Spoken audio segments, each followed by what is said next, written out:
গণিত বিভাগ রাজশাহী কলেজ কর্তৃক আয়োজিত অনলাইন ক্লাসে তৃতীয় বর্ষের শিক্ষার্থীদের স্বাগত জানাচ্ছি।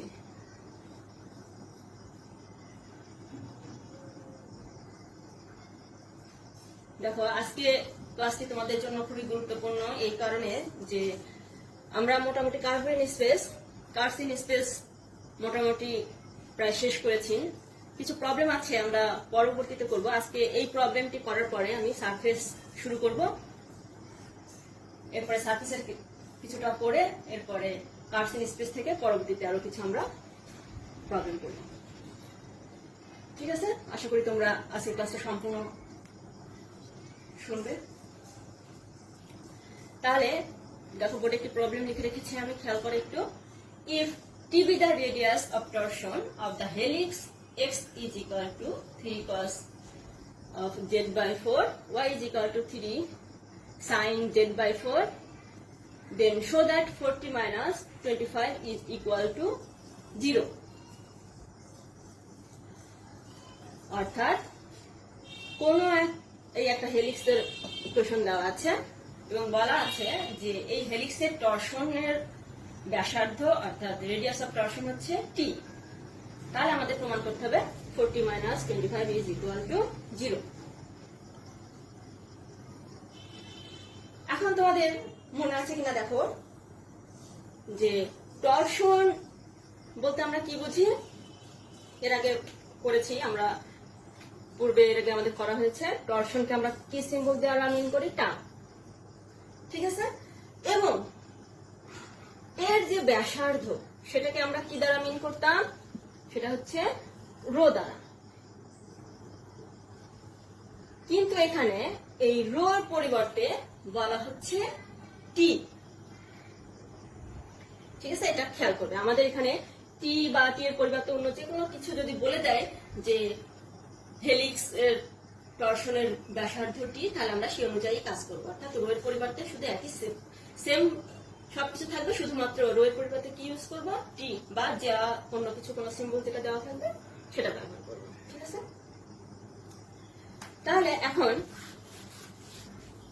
এই টরশনের রেডিয়াস যদি টি হয়, তাহলে আমাদের একটি ফর্মুলা আমরা করেছিলাম, দেখো মনে আছে কিনা, যে টি যদি টরশনের রেডিয়াস হয় তাহলে T is equal to R dot cross R double dot modulus তারপর square divided by scalar triple product of R dot R double dot R triple dot. মনে আছে? T is equal to modulus of R dot cross R double dot whole square divided by scalar triple product of R dot R double dot R triple dot. তাহলে আমাদের এখন কি করতে হবে? এই যে হেলিক্সের ইকুয়েশনটা দেওয়া আছে, এই ইকুয়েশনটা কোন ফর্মে দেওয়া আছে? প্যারামেট্রিক ইকুয়েশনস আকারে দেওয়া আছে। এই ইকুয়েশনকে এখন আমাদের কি করে নিতে হবে? ভেক্টর ইকুয়েশনে রিপ্রেজেন্ট করে নিতে হবে। এবং এরপরে তাকে আমাদের কি করতে হবে? পর্যায়ক্রমে first derivative, second derivative and third derivative করতে হবে। করে ফর্মুলাতে জাস্ট মানটা বসিয়ে দিয়ে আমরা দেখবো যে এটা প্রমাণ আসে কিনা। তাহলে আমরা এখন সমাধানে চলে যাই। দেখো, তাহলে given that কি দেওয়া আছে, যেটা দেওয়া থাকবে আমরা সেই অনুযায়ী কাজ করব। x is equal to 3 cos z by 4, y is equal to 3 sin z by 4। এখান থেকে দেখো কি ইমপ্লাই হয়, x equal to কি দেওয়া আছে? 3 cos z by 4, y equal to 3 sin z by 4। আমাদেরকে কি করতে হবে? এই জাতীয় ইকুয়েশনকে আমাদের কি করতে হবে? z equal to একটা সিঙ্গেল প্যারামিটার ধরে নিতে হবে। অর্থাৎ cos এর সঙ্গে এবং sin এর সঙ্গে প্রতি ক্ষেত্রে একই অ্যাঙ্গেল থাকবে, সেটাকে আমাদের কি করতে হবে? z equal to একটা প্যারামিটার ধরে নিতে হবে। তাহলে যদি z equal to, তাহলে এখানে আমাদের প্যারামিটার কি ধরলে দেখো cos ইউ পাবো। আমরা সাধারণত এখানে প্যারামিটার কি হিসাবে ইউজ করি? ইউ। কোন প্যারামিটার ইউজ করা হয়? কোন সিম্বলটা? ইউ। তাহলে এখানে আমরা কি করতে পারি? এখানে আমরা ইউ এর পরিবর্তে অন্য কিছুও ধরতে পারতাম, কোনো সমস্যা নাই, কিউ ধরতে পারতাম। যাই হোক, তাহলে এখানে যদি আমাদের ইউ ধরি তাহলে আমাদের কি হবে, u is equal to z4, z/4, sorry z/4, তাহলে z ইকুয়াল টু কি হবে 4u। তাহলে এই ইকুয়েশনটাকে কি রিপ্রেজেন্ট হয় দেখো, that imply x is equal two 3 cos u, y is equal to 3 sin u, and z is equal to 4u. Clear? তাহলে এখন আমাদের এটা কি ইকুয়েশন পেলাম, এটা হচ্ছে কি আমরা পেলাম প্যারামেট্রিক ইকুয়েশনস। এখন এই ইকুয়েশনকে আমাদের কি করে নিতে হবে, ভেক্টর ইকুয়েশন করে নিতে হবে।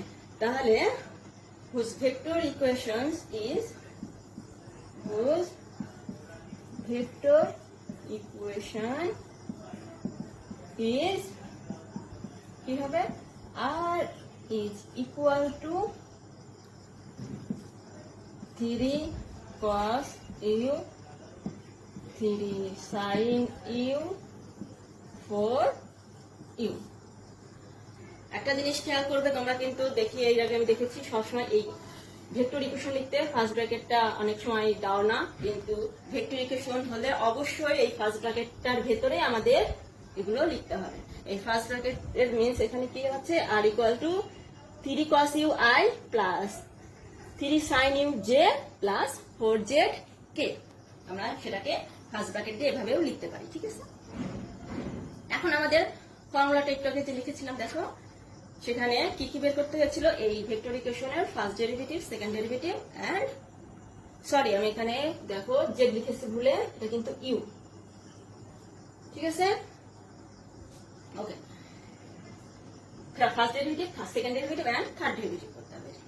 তাহলে ফার্স্ট ডেরিভেটিভ আমরা এখন করব, কিন্তু খেয়াল করো এই ইকুয়েশনটা কিসের ইকুয়েশন, বক্রটা কি ধরনের, r is equal to r of u।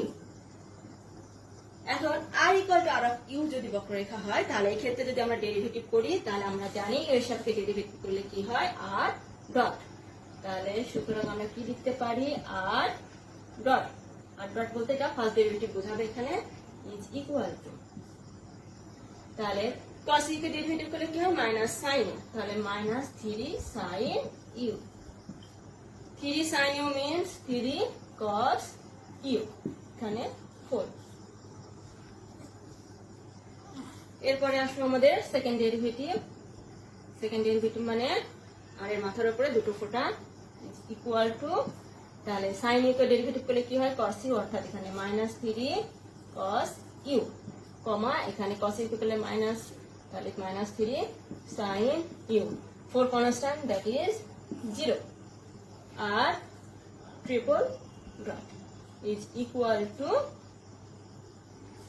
Minus cos u কে ডেরিভেটিভ করলে মাইনাস সাইন, দ্যাট ইজ এখানে 3 sin, এখানে মাইনাস 3 cos u, 0 0। ক্লিয়ার? তাহলে আমাদের ডেরিভেটিভের কাজ শেষ করলাম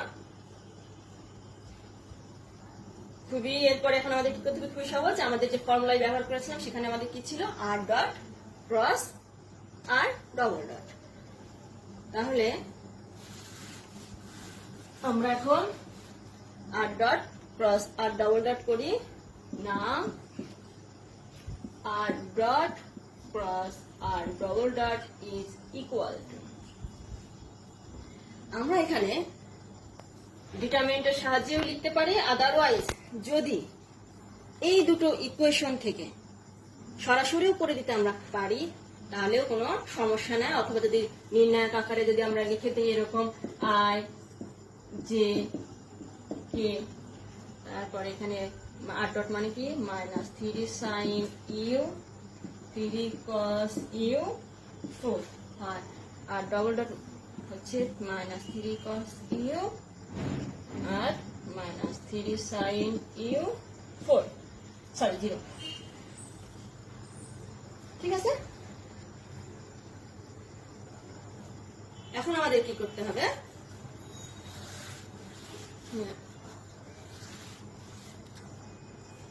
is equal to just calculation, এটাকে আমরা ভেক্টর ইকুয়েশনের মাধ্যমে সরাসরি লিখে দিই, কারণ এখানে 0 আছে, অনেক কিছু কেটে যাবে। তাহলে যদি আমরা এটা নেই তাহলে এখানে কি হবে, এইটা গুণন মাইনাস এইটা, তাহলে 3 cos u 0 মানে 0, আর এই মাইনাস আর ফর্মুলার মাইনাস প্লাস 12 sin u। এরপরে আসো সেকেন্ড টার্মে দেখো দুটা পদ্ধতি আছে। এক হচ্ছে যদি আমরা পজিটিভ চিহ্ন নেই তাহলে কি হয়ে যাবে, উল্টা ক্রস আগে হবে, অর্থাৎ এই দুটো আগে হবে তারপরে মাইনাস এই দুটো হবে। আর যদি তা না নেই তাহলে প্লাস না দিয়ে আমাদের কি করতে হবে, মাইনাস চিহ্ন সামনে দিতে হবে, দিয়ে সোজা আগে প্রথমটা যেভাবে গুণ করেছিলাম সেভাবে গুণ করতে হবে। ঠিক আছে, তাহলে আমরা যেহেতু প্লাস চিহ্ন দিয়ে দিয়েছি, আগে তোমাদের এটা বুঝে দিয়েছি, সুতরাং এখানে লিখে নিয়ে এখন আমরা একটা যে কোনো একটা করলেই হলো। তাহলে মাইনাস 3 cos u ইন্টু 12, তাহলে এখানে কি হয়ে যাবে, মাইনাস 12 cos u আর মাইনাস 0, তাহলে এই টার্মটা আমাদের 0 লেখার কোনো প্রয়োজন নাই। ঠিক আছে, এরপরে আমাদের যদি আমরা কে কে নিই তাহলে আমাদের কি হয়ে যাবে, দেখো এই লাইনটা বাদ যাবে আর এই লাইনটা বাদ যাবে, তাহলে এই দুটো গুণন মাইনাস এই দুটো, তাহলে এই দুটো গুণ করলে কি হয়ে যাবে, minus minus plus 9 sin square U, আর এই মাইনাস আর ফর্মুলার মাইনাস, তাহলে মাইনাসে মাইনাসে plus 9 cos square U. Clear? Okay, এখন আমরা একটু আগে আমি বলেছি, আবারও বলছি, যদি আমরা আর ডট ক্রস আর ডবল ডট এই নির্ণায়ক এই আকারে না লিখে সরাসরি যদি এটা লিখে দিই এতেও কোনো সমস্যা নাই, আমরা ওটাও করতে পারবো। ঠিক আছে, তাহলে এখন এই লাইন থেকে আমরা কি লিখতে পারি, দেখো 12 sin u কমা মাইনাস 12 cos u কমা, এখানে দেখো 9 কমন দিয়ে আমাদের কি হয়ে যাবে, 9 into sine square u plus cos square u. এখন আমরা কি জানি, sin square u plus cos square u means 1, তাহলে 9 ইন্টু 1 মিন্স 9। ক্লিয়ার? সুতরাং আমাদের কি দাঁড়ালো, r dot cross R double dot is equal to এত। এখন আমাদের ফর্মুলাতে কি ছিল, এই আর ডট ক্রস আর ডবল ডটের মডুলাস ছিল, তাহলে আমরা এখন এটাকে লিখতে পারি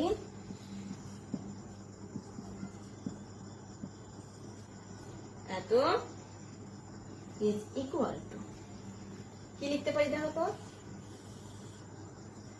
যদি আমরা এটার মডুলাস নেই তাহলে আমাদের কি হয়ে যাবে, এত স্কয়ার প্লাস এত স্কয়ার প্লাস এত স্কয়ার, বা যদি আই জে কে এর যোগফল আকারে লিখে থাকি তাহলে আই সহগ স্কয়ার প্লাস জে সহগ স্কয়ার প্লাস কে এর সহগ স্কয়ার, তাহলে এখানে 12 sin স্কয়ার, তাহলে 12 বর্গ করলে কত হবে, 144 sin স্কয়ার ইউ, প্লাস এখানেও 144 cos স্কয়ার ইউ, আর এখানে প্লাস 9 নং 81।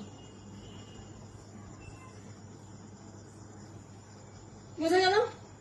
তাহলে আর আমরা এখান থেকে কি লিখতে পারি, r dot cross R double dot is equal to, R dot cross R double dot is equal to আমাদের কি করতে পারি, আমরা এখানে আবার আগের মতো দেখো, এখানে যদি 144 কমন নেই তাহলে ইন্টু 1 প্লাস 81, দ্যাট ইজ এখানে 225। ক্লিয়ার?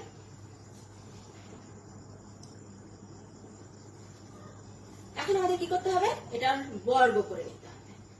যদি আমি এটার বর্গ করি তাহলে আমাদের এখানে কি হবে, উপরের লাইনে লিখি, এখন খুবই সহজ। সুতরাং আমরা কি লিখতে পারি, আর ডট ক্রস আর ডবল ডট এত স্কয়ার ইজ ইকুয়াল টু 225। ঠিক আছে, এখন আমাদের কি করতে হবে, এখন আমাদের মনে আছে কি ইকুয়াল টু কি লিখেছিলাম, r dot modulus of R dot cross R double dot তারপর স্কয়ার ডিভাইডেড বাই কি ছিল, scalar triple product of R dot R double dot R triple dot. তাহলে নাও এগেইন আমরা কি লিখতে পারি আর ডট আর ডবল ডট। মনে রাখতে হবে যদি আমরা ডেরিভেটিভ করি ইউ শেপে তাহলে পুরোটা ঠিক হবে আর এর মাথার উপরে, আর যদি ড্যাশ হয় তখন কিন্তু ঠিক হবে আর এর এক কর্নারে। এত is equal two scalar triple product অথবা এটাকে বক্স প্রোডাক্ট বলা হয়, এটাকেও আমরা কি করতে পারি নির্ণায়কের সাহায্যে লিখতে পারি। এখন আমাদের ডেরিভেটিভের মানগুলো প্রয়োজন। এখানে কি ছিল x equal to 3 cos u, তাহলে আনকাট করলে কি হয়ে যাবে -3 sin u, এখানে 3 sin u তাহলে 3 cos u, আর তারপরে ছিল z ইকুয়াল টু 4u তার মানে 4, এটাকে যদি ডেরিভেটিভ করে আর ডবল ডট পাবো তাহলে এখানে কি হয়ে যাবে -3 cos u -3 sin u 0, আর এটাকে যদি আবার ডেরিভেটিভ করি তাহলে 3 sin u, আর এখানে করলে কি হয়ে যাবে -3 cos u 0। ঠিক লিখলাম তো?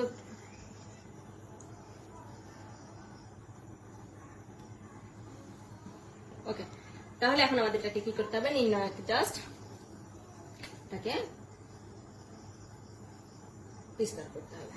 তাহলে আমরা এখানে কি লিখতে পারি, যদি -3 sin u নেই দেখো তাহলে এখানে 0 0 0 হয়ে যাবে, তারপরটা যদি 3 cos u নেই তাও 0 হয়ে যাবে, লাস্টের টার্মটা যদি আমরা নেই তাহলে কি হয়ে যাবে যা দেখো যে minus minus plus 9 cos square u minus minus plus 9 sin square u।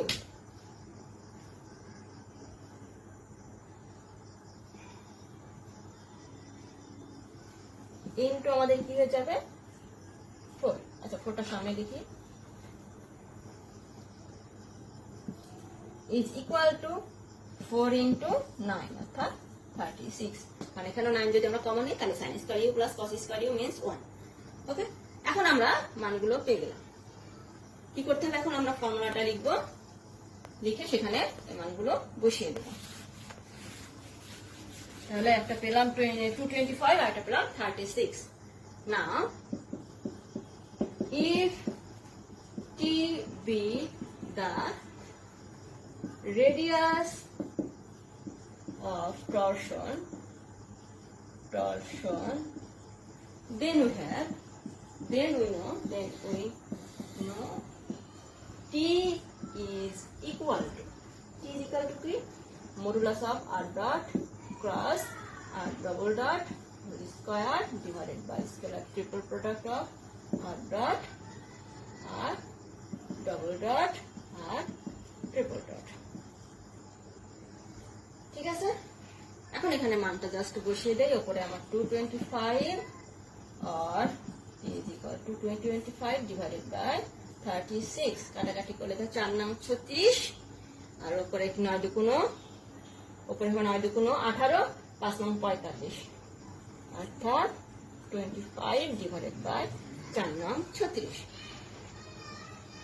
তাহলে এটাকে করলে আমরা কি হবে 40 is equal to 25, সুতরাং আমরা কি লিখতে পারি 40 minus 25 is equal to 0। তাহলে আমাদের কি প্রমাণ করতে বলা হয়েছিল 40 minus 25 is 0 কখন, যদি আমাদের টিটা হয় টরশনের যদি রেডিয়াস হয় টি, তাহলে আমাদের কি করতে প্রমাণ করতে বলা হয়েছিল 40 minus 25 is equal to 0। তাহলে আমরা এটা প্রমাণ করলাম। ওকে, হেন্স প্রুভড। এখন আমরা কি করব সারফেস অধ্যায়টি শুরু করব। ঠিক আছে,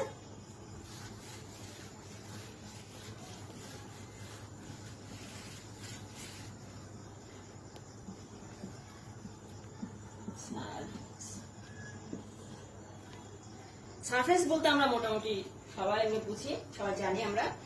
আজকে আমরা দেখো ডিফারেনশিয়াল জিওমেট্রিতে সারফেসের ডেফিনেশনটা আমরা একটু দেখি।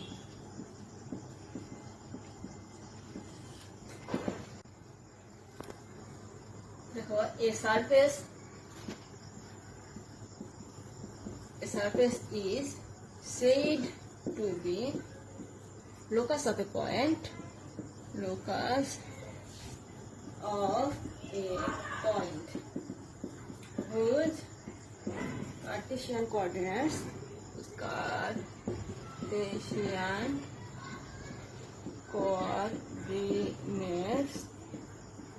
functions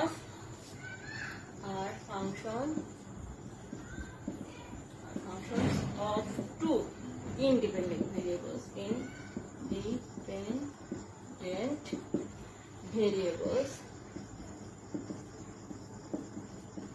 Those u and v. That is, x is equal to f of uv, y is equal to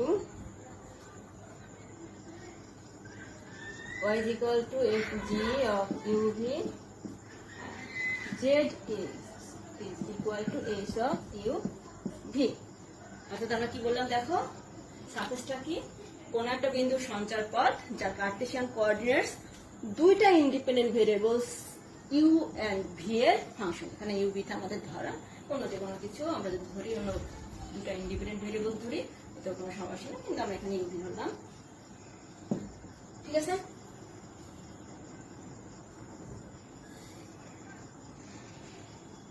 এখন এই যে ইকুয়েশনটা লিখলাম দেখো, x equal to f of uv, y equal to g of uv।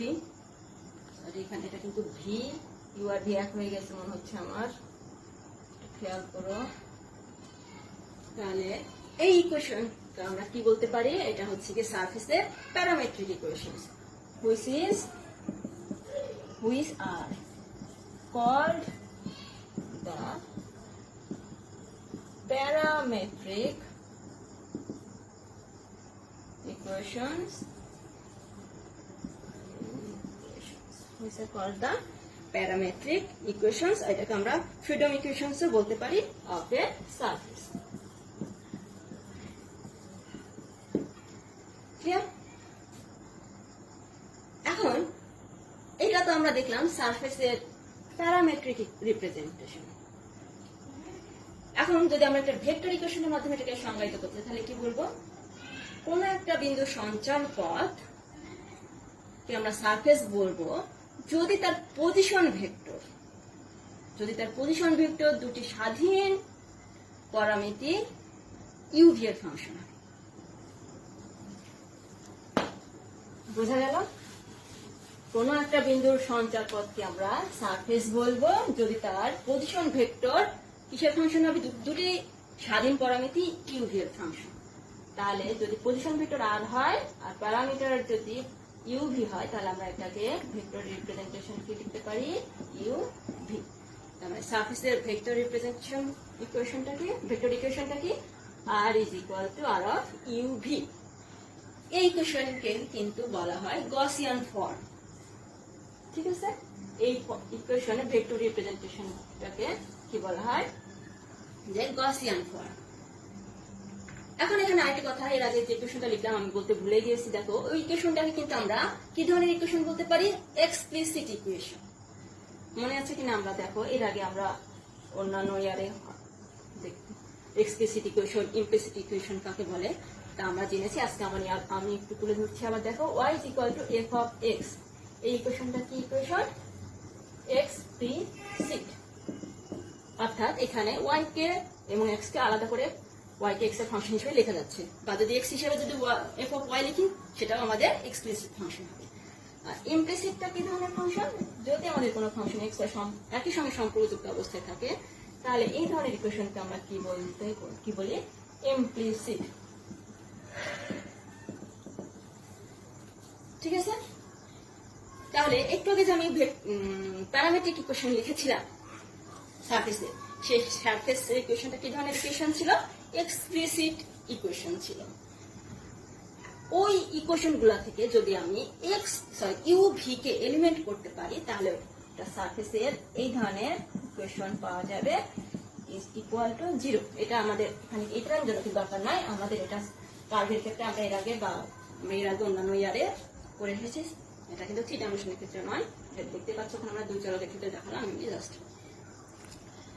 তাহলে একটু আগে যে আমি লিখেছিলাম x is equal to f of uv, y is equal to g of uv and z is equal to h of uv, সেই ইকুয়েশনটা ছিল কি আমাদের প্যারামেট্রিক ইকুয়েশন ছিল। ওই ইকুয়েশনটাকে আমরা আবার কি বলতে পারতাম, যেটা কি ফর্মে ছিল, ওটা এক্সপ্লিসিট ইকুয়েশন ছিল, ঠিক আছে। এখন ওই ইকুয়েশন থেকে যদি আমরা ইউভি কে এলিমিনেট করি তাহলে আমরা এই ধরনের ইকুয়েশনকে পাবো, যে ইকুয়েশনটা আমাদের কি হবে ইমপ্লিসিট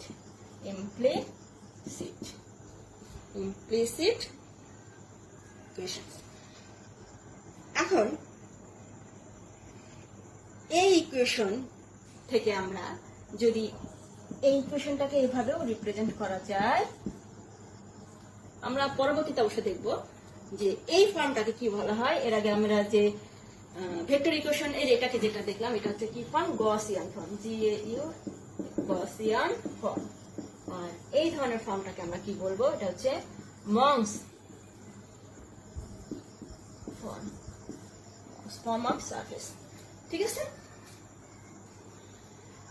তাহলে মোটামুটি আমরা আজকে সারফেস সম্পর্কে কিছুটা জানলাম, যে সারফেসের প্যারামেট্রিক ইকুয়েশনটা কি, ভেক্টর ইকুয়েশনটা কি, ইমপ্লিসিট ফর্মটা কি হবে, এক্সপ্লিসিট ইকুয়েশন ইমপ্লিসিট কি ধরনের হবে, মংস ফর্মটা কি জিনিস আমরা শিখলাম। পরবর্তীতে আমরা সারফেস থেকে আরো সারফেসের কিছু প্রপার্টিজ আছে, সারফেসের ঠিক প্রপার্টিজ না, আসলে কিছু metric, first fundamental form, second fundamental form, এই জাতীয় জিনিস আছে কিছু, যেগুলো বেশি প্রপার্টিজ আছে, আমরা করবো ইনশাল্লাহ। তাহলে আজকের মতো এখানে রাখছি, আল্লাহ হাফেজ।